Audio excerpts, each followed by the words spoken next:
Most erection problems aren't strength problems, they're alignment problems. You see it the moment steel hits the air. Bolt holes don't line up, members twist. Guys start reaching for pry bars and excuses.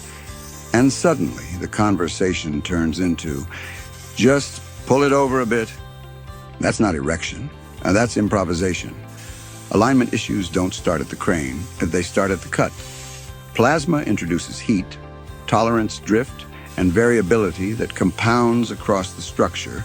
One piece is off, then the next one fights it. PB tube profile lasers cut structural steel exact.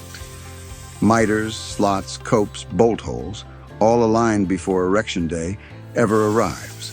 When alignment is right, erection stops being stressful and starts being predictable. If you're still fixing alignment in the air, you're fixing the wrong part of the process.